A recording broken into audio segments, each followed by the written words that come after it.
Matthew 18. In that hour the disciples came to Jesus, saying, "Who then is greatest in the kingdom of heaven?"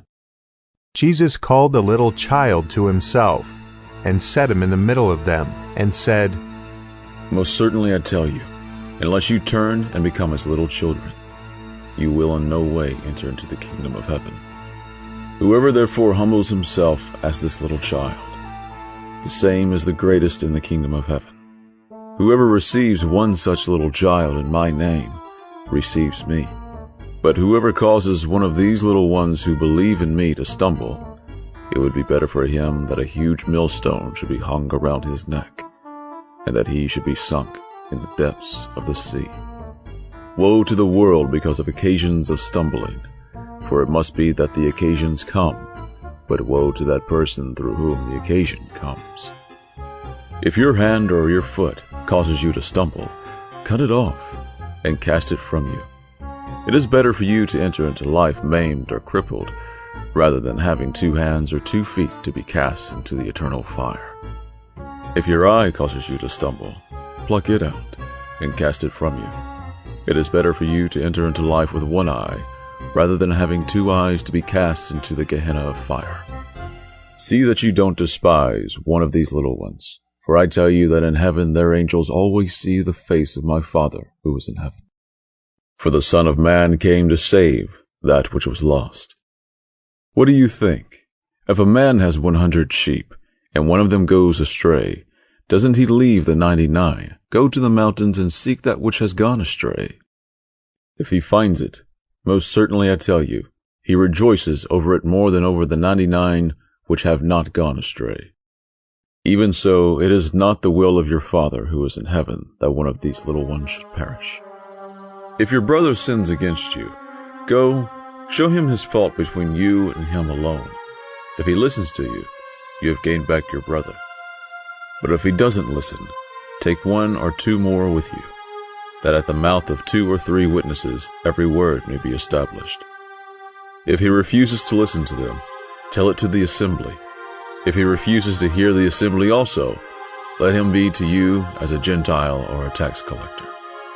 Most certainly I tell you, whatever things you bind on earth will have been bound in heaven, and whatever things you release on earth will have been released in heaven. Again, assuredly I tell you, that if 2 of you will agree on earth concerning anything that they will ask, it will be done for them by my Father who is in heaven. For where 2 or 3 are gathered together in my name, there I am in the middle of them. Then Peter came and said to him, Lord, how often shall my brother sin against me, and I forgive him? Until 7 times? Jesus said to him, I don't tell you until 7 times, but until 70 times 7. Therefore the kingdom of heaven is like a certain king who wanted to reconcile accounts with his servants. When he had begun to reconcile, one was brought to him who owed him 10,000 talents. But because he couldn't pay, his Lord commanded him to be sold with his wife, his children, and all that he had, and payment to be made. The servant therefore fell down and knelt before him, saying, Lord, have patience with me, and I will repay you all. The Lord of that servant, being moved with compassion, released him and forgave him the debt. But that servant went out and found one of his fellow servants, who owed him 100 denarii, and he grabbed him and took him by the throat, saying, Pay me what you owe. So his fellow servant fell down at his feet and begged him, saying, Have patience with me, and I will repay you. He would not, but went and cast him into prison, until he should pay back that which was due. So when his fellow servants saw what was done, they were exceedingly sorry, and came and told to their Lord all that was done. Then his Lord called him in, and said to him, You wicked servant, I forgave you all that debt, because you begged me. Shouldn't you also have had mercy on your fellow servant, even as I had mercy on you?